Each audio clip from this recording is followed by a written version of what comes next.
ঈশ্বরের তৈরি এক অদ্বিতীয় সৌন্দর্য হচ্ছে এই প্রকৃতি মা, যেখানে পশু পাখি, গাছপালা, ফুল, নদী, সাগর, ঝর্ণা, পাহাড়, কত সুন্দর, তাই না?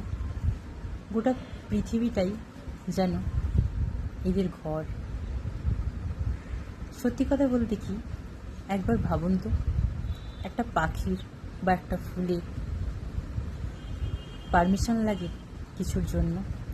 গোটা পৃথিবীটাকে কি তার ঘর মনে করতে কখনো পারমিশন লাগে? আমাদের মানুষেদের লাগে, আমাদের জায়গা কিনে তবে যেতে হয়। কিন্তু একটা পাখির কথা ভাবুন তো, একটা পাখি গোটা পৃথিবীটাই তার ঘর। সে তার ডানা দুটো নীল আকাশের বুকে মেলে সারাক্ষণ যেন মনে হয় প্রকৃতি মা আর ওই নীল আকাশ যেন সাক্ষাৎ নারায়ণের বুকে, আর প্রকৃতি মায়ের বুকে যেন উড়ে বেড়াচ্ছে, ঈশ্বরকে যেন বারবার ছুঁতে চাইছে, ঠিক আমার মতো করে। আর ফুল ফোটার জন্য কি কারো পারমিশন লাগে? লাগে না।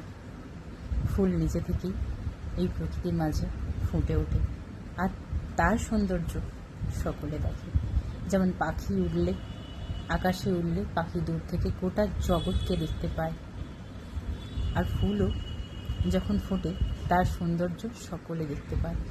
মায়ের শিকার তো মানুষ হয়েছে, কারণ এই মায়া মানুষই তৈরি করতে বাধ্য করেছে। পরিচয় তো মানুষ তৈরি করেছে, ধর্মে ভাগ তো মানুষ হয়েছে।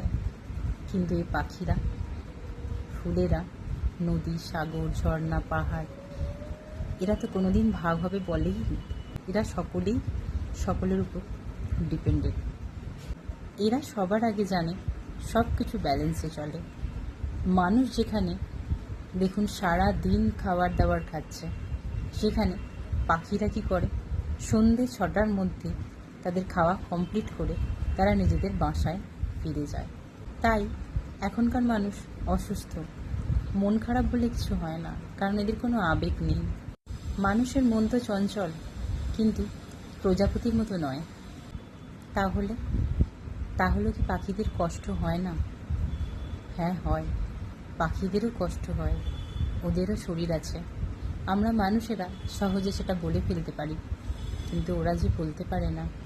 যেমন আমার এই পজিটিভ স্মাইলের পিছনের যে যন্ত্রণাটা, সেটা যেমন শুধু ঈশ্বর দেখতে পান, ঈশ্বর মলমপট্টি করেন, তেমন পাখিরা ঈশ্বরের উপর নির্ভর আমার মতো করে।